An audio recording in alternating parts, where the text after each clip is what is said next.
बढ़ते आगे 2026 की सबसे बड़ी चुनावी रणभूमि बंगाल में सियासी तापमान अपने चरम पर है।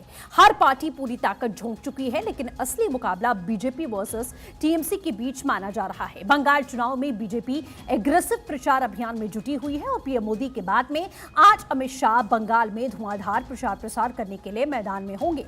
विधानसभा चुनाव को लेकर भारतीय जनता पार्टी अपने चुनावी अभियान को और धार देने में जुटी है। इसी क्रम में गृह मंत्री अमित शाह आज कोलकाता में पार्टी का संकल्प पत्र यानी कि घोषणा पत्र जारी करने वाले हैं और प्रदेश बीजेपी के मुताबिक अमित शाह कुछ ही देर में कोलकाता के न्यू टाउन स्थित एक 5 सितारा होटल में आयोजित संवाददाता सम्मेलन के दौरान संकल्प पत्र लॉन्च करेंगे। बीजेपी का यह संकल्प पत्र चुनावी रणनीति का अहम हिस्सा माना जा रहा है। इसके जरिए पार्टी राज्य के मतदाताओं को अपने वादों और योजनाओं से परिचित करवाएगी, जिससे चुनावी मुकाबले को और ज्यादा दिलचस्प बनाने की कोशिश की जा रही है। पीएम नरेंद्र मोदी ने कल बंगाल में 3 बड़ी चुनावी रैलियां की। उन्होंने हल्दिया, आसनसोल और बीरभूम में जनसभा को संबोधित किया। इस दौरान पीएम मोदी ने बंगाल की जनता को 6 गारंटी दी है। वही गारंटी बीजेपी के संकल्प पत्र में होने की संभावना है। आपको कल पीएम मोदी ने जो गारंटी दी थी उसके बारे में जानकारी हम देते हैं कि 6 गारंटियां कौन सी दी गई। समझिए, भय के माहौल में आज लोगों को बार बार कानून से मदद मांगनी पड़ती है। पीएम ने कहा कि लेकिन हमारी सरकार में आपको न्याय मिलेगा। सरकारी सिस्टम जनता के लिए जवाबदेह होगा। घोटाले, दुष्कर्म, हर क्राइम की फाइलें खुलेंगी, ना कि उन्हें दबाया जाएगा।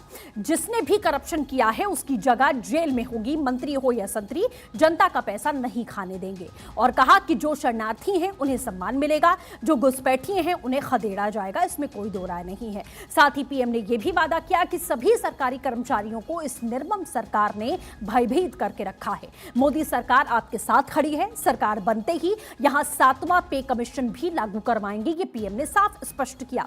इसके अलावा बीजेपी क्या क्या गारंटी दे सकती है, इसके लिए भी हम चर्चा करेंगे। हमारे सहयोगी इस समय अक्षय राय हमारे साथ में जुड़ चुके हैं। अक्षय, 6 गारंटी प्रधानमंत्री ने यहां पर दी, वो चाहे भ्रष्टाचार का मामला हो, महिला सुरक्षा का मामला हो, अपराध का मामला हो या घुसपैठ का मामला हो। लेकिन आज जो संकल्प पत्र जारी होगा, क्योंकि बीजेपी हमेशा कहती है यही कि संकल्प पत्र में वो मुद्दे होते हैं जो आने वाले समय में हम पूरा करेंगे। और कौन कौन से मुद्दे हो सकते हैं आज जब संकल्प पत्र जारी किया जाएगा?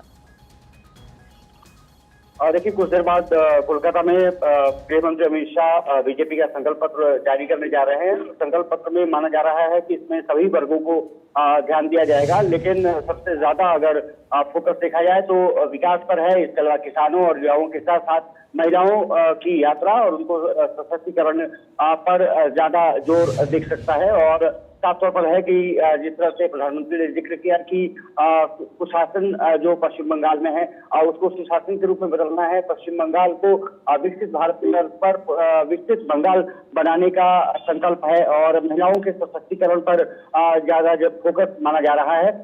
इसमें ये माना जा रहा है कि महिलाओं को सशक्तिकरण के लिए लक्ष्मी भंडार योजना जैसे 3000 कैश यानी कि वित्तीय सहायता देने का इसमें कोशिश की जा सकती है। इसके अलावा राज्य सरकार जो भत्ता नहीं दे रही थी उसको भी बढ़ाने पर विचार किया जा रहा है।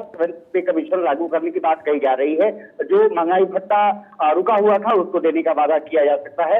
और जिस तरह से भ्रष्टाचार वहां पर है, बीजेपी आरोप लगाती रही है कि पश्चिम बंगाल में भ्रष्टाचार पनप रहा है और उसके कारण वहां के लोगों की जो जीविका है वो प्रभावित हो रही है और उसको सुशासन के रूप में बदलना है। शिक्षा, स्वास्थ्य सहित एमएसएमई उद्योग, क्योंकि वहां पर चौपट है, लगभग 4000 से जो यूनिट है वो छोटे और लघु मध्यम उद्योग है वो बंद हुए हैं। उसको शुरुआती करना है। बुनियादी इंफ्रास्ट्रक्चर है उसको किस तरह से बेहतर करना है और कानून व्यवस्था जो एक प्रमुख मुद्दा रहा है उस पर भी माना जा रहा है कि पार्टी अपना संकल्प पत्र जारी करने जा रही है।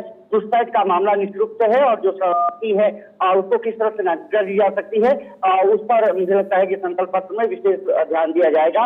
विकसित बंगाल का जैसे मैंने जिक्र किया वो बहुत महत्वपूर्ण एजेंडा बीजेपी रखने जा रही है। अब से कुछ देर बाद नोटेल होटल में केंद्रीय गृह मंत्री अमित शाह, सुकांतो मजूमदार और सुवेंदु अधिकारी जैसे नेता रहेंगे। वहां पर बीजेपी अपना संकल्प पत्र जारी करेगी और माना जा लाभ जनता को नहीं मिला, ये वादे भी क्या इसमें हो सकते हैं सीधे तौर पर, क्योंकि इसे लेकर काफी चर्चा बीजेपी ने की है। चलिए ठीक है अक्षय, बहुत शुक्रिया हमारे साथ जुड़ने के लिए। तमाम अपडेट के लिए आप लगातार जो जानकारियां दे रहे हैं, तो कुछ ही देर में तस्वीरें सामने आएंगी।